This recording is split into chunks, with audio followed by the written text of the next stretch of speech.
Let's talk about smoked whitefish salad and pumpernickel.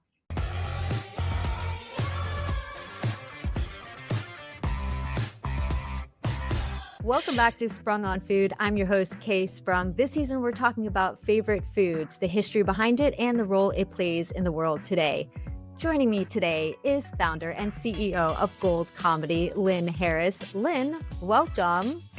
Thank you. I'm very excited to talk about your favorite food, and it's more specific than I introduced it, so I'll let you elaborate on that. But smoked whitefish salad on pumpernickel specifically. Tell me about your love for this food. Why is it your favorite? Tell me all the things. Okay. First of all, I love any smoked food. Second of all, I love fish. Okay. Third of all, I love smoked fish. Yes. And there are exceptions, Okay. but and to the following, and there are people, and this gets into some family history, and there are people who will disagree with me about this, but I also like things that have mayonnaise. Okay. And this is sort of a mayonnaise-y experience. And there's something about the combination of the smoothness of the whitefish and the richness of the mayonnaise that, to me, is bliss. Ah, And it's also, I will eat it with a spoon straight out of whatever, but I do find it valuable also to add some crunch. I don't want to do too much. You don't need to do too much. Don't get carried away. okay. Keep But it simple. Keep it simple. Right. A caper, Uh-huh. a red onion, a tomato, in crazy times, maybe a sliced fresh jalapeno. Ooh, okay. Getting Sure. spicy. Yeah. Yep. Preferably, but not required to be on a pumpernickel bagel. Yes. And But again, I will eat it straight. I will just eat it with a spoon out of whatever container it came in or off someone else's plate. oh, fabulous. You're a purist and I appreciate it. Why specifically pumpernickel for you? I don't have anything interesting. I just really love pumpernickel. I really love Yeah. pumpernickel and its cousin rye. I really do. And there's something, I would eat whitefish on a plain bagel if I had to, or another variety of bagel, such as an everything. I would if it was a good bagel. But there's something about the particular flavor of pumpernickel that is one of my all-time favorite things. And so the combination just takes it over the top. If I can find a rye bagel, they can be hard to find. Some people don't even know there are rye bagels. Yeah, I mean, I'm trying to think of the last time Yeah. that I mean, rye bread, yes, in abundance, but I'm trying to think of the last time that I saw a rye bagel. Mm-hmm. They're very special. And there's a place in Brookline. I'm from Massachusetts. There's a place in Brookline that does have them. And it's not like weird. Like, it's not like they're the only place, but Yeah. I grew up insisting to my husband that there was such a thing as a rye bagel. And he's from New York. And he was like, I don't know about that. And I was like, dude, I am sure. And we had an argument about not an argument. A disagreement. An exchange of words, yes. An exchange of words about what the proper word for rye or even the seeds is in Yiddish, because he always grew up with it as kimmel, and I knew it as sissel because I knew these bagels as sissel bagels. What is the other one? Kimmel as in Kimmel. Jimmy? Ah, Yes. And okay. so I want to stop short here because Yes. I don't want listeners and commenters to freak out and be like, actually, whatever you want to tell me right now. I don't you're know, all Lynn. It's correct. good for engagement, so maybe they Yeah, should. it's fine. Go ahead. But I claim no further knowledge. All I know is I am not a Yiddish scholar. All I know is that I know that they're normally called kimmel. No argument there. But all I know is, this is all I know, Okay. that the bagels in Brookline that I remember that are rye are 100%, or at least were 100% called sissel bagels. That is all I know. Okay. Everyone else can fill me in. Drop your comments down below, build that engagement. Yes.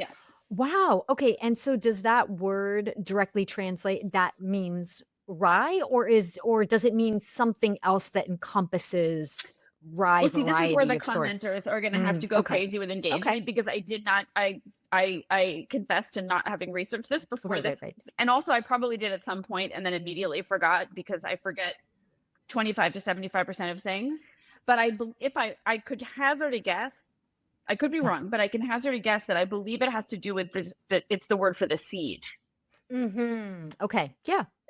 Different words for and the the Yiddish speakers in Romania had a different word for it from the Yiddish speakers in Germany, had a different word for it from the Yiddish Ah, speakers in Latvia, had a different word for it from the Yiddish speakers in Turkey, so right. Like this a is regional, like colloquialism type of right. a thing. Ah, Because oh, my mom's people are from Poland and my husband's dad's people are from Latvia and Lithuania, and they used to argue about that's not a that's a. oh, yes. This is going to be good research for Yeah. later because our conversation's not about rye. I do not have that at the forefront of my mind, but I can tell you about some smoked whitefish salad and some pumpernickel if you want. Well, so to fully understand and appreciate our food, we've got to know where it came from. So today, we're diving into the wonderfully smoky, creamy world of smoked whitefish salad. This stuff has more history than your grandma's recipe book and a flavor that'll make you want to put it on everything. So grab a pumpernickel bagel and let's take a little journey through time and taste.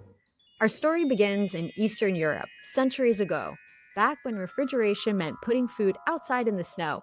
People got pretty crafty with their fish preservation, especially in Jewish communities, where smoking became the go to technique. People would hang these fish, smoke them, and boom, they had fish that stayed delicious way past their expiration date.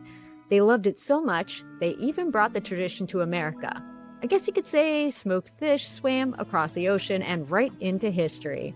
But okay, I casually mentioned smoking the fish, but how exactly does that process go down? First things first, you need the right fish. Whitefish here is the MVP, mild and flaky. You could try this with another fish, but let's be real. Whitefish was born for this role. Think of it as the Tom Hanks of smoked fish, universally loved and always delivers. Next up, the brine. It's like spa day for the fish, minus the cucumber slices, but you can save those for the garnish later. You'll whip up a simple mixture of water, salt, and sugar. Let the fish soak in the bath for a few hours or overnight. Brining is key. It's what keeps the fish moist and flavorful during smoking. Here's where the magic really starts. After its brine bath, the fish needs to dry. Do not skip this step. As it dries, the surface gets tacky. It's what's called pellicle. Fancy word, right? But all it means is the fish is now a smoke magnet and with its coating of proteins. Without this, the smoke just slides off like oil on water, and we can't have that. Now the fun part, smoking. There are two ways to do this. Depending on your vibe, want a smoky flavor but still raw fish? Go for cold smoking. It's low and slow like a Sunday drive, 80 to 90 degrees Fahrenheit. But if you're hungry and want your fish cooked, hot smoking is where it's at. We're talking around 200 degrees Fahrenheit, and in just a couple of hours, you've got smoky perfection. And the wood you use, that's like picking a perfume. Alder, hickory, cherry, each one gives a different smoky quality. Once it's done, let the fish cool. I know you're excited, but patience, let it rest, and come to room temperature. This step lets all the flavors settle in, like a fine wine or a really good nap. Lynn, were you familiar with the smoking process? No, and I am a cook, and I do have a little stovetop smoker, and I have smoked things Ah, on it. But with whitefish, it's like the joke. What are you making for dinner? Reservations. It's like, what do it's just you go around the corner to La Bagel, which we call La, and you get your whitefish there. So I've not tried to. It's one of those things where it's like I could try to make this, yeah, what's but holding you don't mess back? with a hit. But just don't mess Ah, with a hit. As my late father would say, and I know this isn't for this. No children are listening, but he was quoting someone else on Broadway about Broadway who said, "Don't fuck with a hit." So yeah. that's what my dad always said. So I'm like, I don't need to try to improve on La Bagel or Shelsky's or any of your now new sponsors. I or Zabar's. Keep It's dropping the just names and let's see who just bites. so yeah, I it mean, hasn't the spirit hasn't moved me because I just it's just right as is. you are right, and your dad's not wrong, but what if, not trying to necessarily perfect or one up them, but what if yours turned out really good? Yeah. I mean, you know what, honestly, I'll disclose this. I do have Between you and me and the lamppost, I do have a piece of whitefish in the freezer that my Lynn, husband picked up somewhere when he happened to be, place of whitefish. I don't know. So it's been a busy time, but I've been sitting on it, and I do plan to smoke it and go from there. I do. I just haven't done it. okay, I just haven't done it. please report back. Let me know how that goes. And Yeah. now that you know the proper techniques for smoking, you have all the tools. Now that we know how to smoke fish, let's fast forward to New York City, late 1800s. Jewish immigrants set up shop, changing the food scene forever. Kosher delis started popping up, selling smoked meats, pickles, and of course, our beloved whitefish. You could walk into a deli, ask for a little taste, and by the time you left, you were practically full and probably carrying 3 extra bags of just-in-case goodies. Now, these legendary kosher delis, they weren't just shops. They were community hubs, gathering spots where people came to catch up, share news, and yes, eat some top-notch nosh. Jewish immigrants worked hard to maintain kosher standards, which meant everything in these delis, from meats to the methods, was meticulously prepared. Kosher delis quickly became famous, not just for the food, but for the whole experience. Imagine the scent of smoked meats, pickles, freshly baked rye, and the sounds of people kibitzing in Yiddish.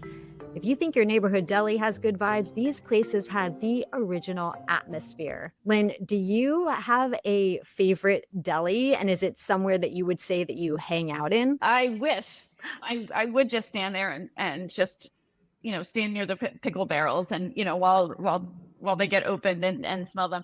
I have some New Yorkers have this. I have different favorite delis for different things. The OG one is, I have to think of the name. The one in Brookline, I think, is Kupel's. You had to go to Kupel's all the way from other suburbs because there were no substitutes. But that's just bagels.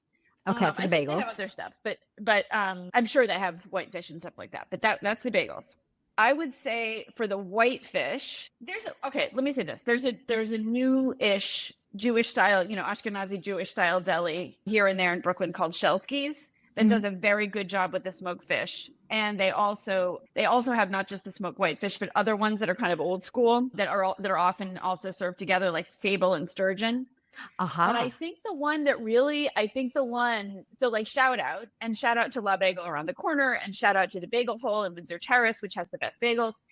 But I'm leading up to saying, and this will surprise no people at all, I'm leading up to saying that it's got to be Russ and Daughters for the one you want to just go to and hang out in. That's almost like not a museum, but like performance art or something, because they have, many different kinds of smoked salmon and lox and Nova and all the different kinds.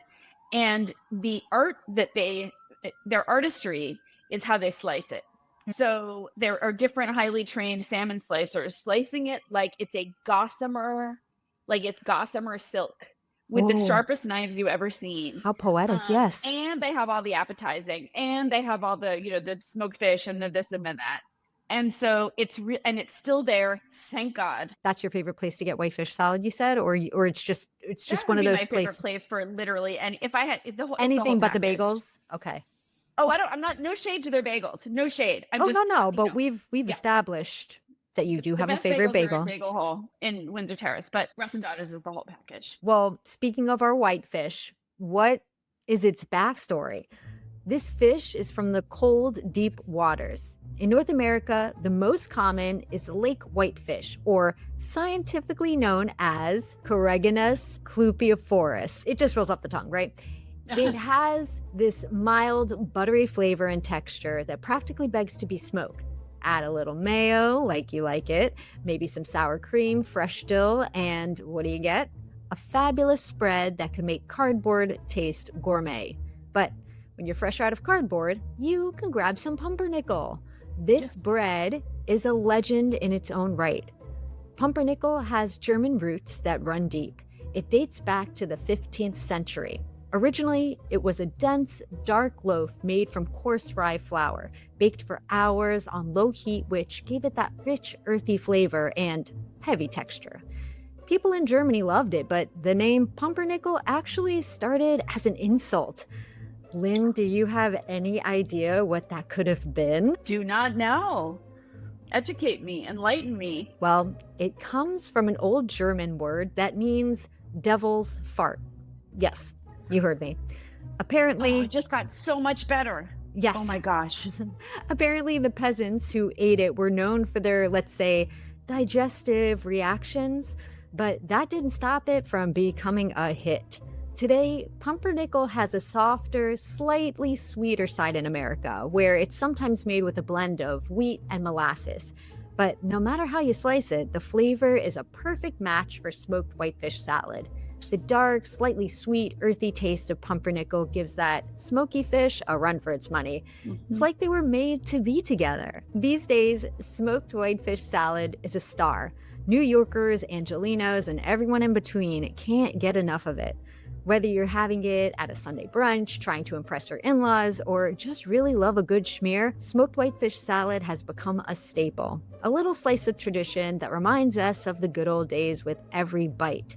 So, the next time you spot smoked whitefish salad on the menu, maybe a side of pumpernickel too, don't just order it, celebrate it. You're biting into food that's crossed oceans, charmed generations, and somehow brought smoked fish and the devil's fart bread together in one delicious bite. Because sometimes the best pairings are a little unexpected. Lynn, what do you think of the backstory of smoked whitefish salad and pumpernickel? Well, I think you've shown me that this was certainly not the pairing was not my idea. You reminded me that, I certainly have my preferences for like, I don't care that much, but like, oh, this one's smoother. Oh, this one has some crunch, because they put in celery, whatever. That's fine. But it makes me wonder, like back in the day, were there whitefish wars? Did someone among the delis, did someone say like, go get some whitefish but not from that place, only from this place. Theirs has red onion or whatever it is, which I am 100% sure happened. I'm not that picky. As long as it tastes good and fresh, I like all the variations on the spectrum. And I don't, I welcome them all Yes, as long each as they don't one. go crazy. What would be too much? Too much would be like, now with blueberries or like, just Oh, like yes. ridiculousness, or like, A or like, dessert whitefish salad, yeah. yeah. Or like, now with bee pollen or some, or some trendy, whatever's what else is trendy now? Well, whitefish salad itself hasn't made any major debuts that I could find in modern media. The Jewish delis that we spoke about have had their spot in the silver and small screen. For starters, the iconic romantic comedy When Harry Met Sally, featuring a famous scene in Katz's Deli in New York City. The Yep. deli gained even more fame as a result, showcasing the cultural significance of Jewish deli food in American life. Lynn, have you seen the movie? And have you I been to have seen the Katz's movie. Deli? I have been to Katz's. Okay. And what did you think of it? Oh, Did it's it? fun. Okay. It's fun. It's like, I've no What did you shame. It's enjoy just, more, the movie or the deli? oh, I mean, both, but Okay. for sure both. Katz's is fun. It's just like I have nothing bad to say about Katz's. Yes. It's just that if deli is what you want, if you want like a good pastrami sandwich, you can seek it out elsewhere without having to wait on long lines. And it's a little bit like, I don't even think touristy is a bad thing because it should be touristy. There should be Yeah. tourists going there. That's good.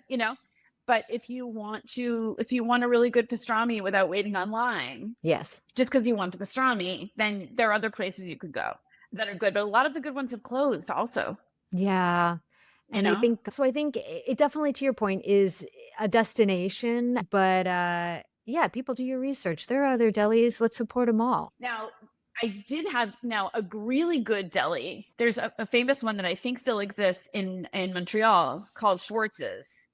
Okay. That your commenters will now be like, Schwartz's, I love Schwartz's. And We're getting all of them. We're getting all yeah, of them. I'm gonna You should sponsor you. have a And roundup, a whole list. It sounds like I know. I mean, you I'm not, the thing is like, this is not inside information. Like I'm telling you like obvious stuff that people will be happy to talk about, but no one's gonna be like, Schwartz's, let me write that down if they know Montreal. yeah. It's super famous. But we lived there for a summer when I was growing up, and my mom, who grew up here, who knows from her pastrami, and whose parents were from Ashkenazi Jewish immigrants from Poland, and I'm sure had opinions about pastrami, and it was like an old, like, what do you call it, soda counter with the booths and everything, and with fountain cokes, not like real cokes. My mother was just like, I have just time traveled. Some people here may be speaking French Canadian, which as even my mother, who is an expert in many things, including French, as long as it was in opera, could not understand. But she still was like, I don't know what's going on, right? Or, I don't know what's going on right outside my bubble, but right here, I am drinking the Coke of my childhood and eating the pastrami of my childhood here in Montreal. So, and I'm pretty sure it's still there. That's amazing. I mean, I think that that's one of the hooks for a lot of people when it comes to dining or specific foods is that nostalgia and bringing you back to a place or a moment in time. And so when she was there, that's what it's an emotional thing, right? So that's kind of like what brought in all of those feelings and emotion. And then too, having a good product that delivers, that'll keep you there. But I think that that's what drives us to a lot of these places, and then they become a special place in our heart. There were also shows like Diners, Drive-Ins, and Dives and The Best Thing I Ever Ate. They featured famous delis and their classic dishes, and the popular Amazon series, The Marvelous Mrs. Maisel, features Jewish deli culture as a backdrop. Are you familiar with these shows? Did you ever see The Marvelous Mrs. Maisel? It's so funny. No one has ever asked me if I've seen that show because of the food. The only reason they ever ask me, and this is refreshing, is, I run a comedy business. I'm a mostly retired comedian. I live my life, sort of in and around comedy. And usually when people first meet me, they say, "Oh, woman, comedy, you must have seen Mrs. Maisel," to which, again, no judgment. But what that tells me is that we need more women in comedy, because it's like the only thing they can think of. It's a slice of life show. Yes. That includes the delis that you're talking about, right? And the whole scene, right? Yes. So, but it's not actually how comedy would ever work for her. The show that's about comedy is Hacks. That show is about comedy, and that show is also about women in comedy to the degree that that's a thing. But I wonder if they have whitefish salad in that show. Yeah, it's a long way of saying yes. I've seen the show and I love her clothes. Fabulous. Clothes, check. Delis, diners, check. Amazing. Are there any pop culture moments or happenings in modern society where you can think smoked whitefish salad and or pumpernickel had a mark? One thing I have kind of seen come up as a theme in shows that is made reference to in sort of sideways, indirect ways, is something that my husband and I actually kind of believe, which is, and this is like, when occasionally you see a show or a movie that has, like, whether it's a wedding, a funeral, a shiva, whatever it is, there's often a comment or a joke made that if you don't have fish, it didn't really happen. Like if there's no lox, you're not really married. Like it's not really the right celebration. And like, of course we're joking, but like it doesn't feel like that it feels like that's what makes it a legitimate Jewish hechshered, I'm using hechshered in the wrong way, celebration. And so I've seen that kind of as a joke, kind of lightly made in one way or another, indirectly, in a bunch of shows or movies, because we always say like, hey, that's our joke. Well, Lynn, thank you so much for sharing your love of smoked whitefish salad and pumpernickel and helping me to share its story. Thank you. I loved everything you researched and added and all the context. It was like piling it on the sandwich, it was great. Thanks for watching. You can find links and more info in the description below. Don't forget to give this video a thumbs up and subscribe to the channel if you haven't yet. See you next time.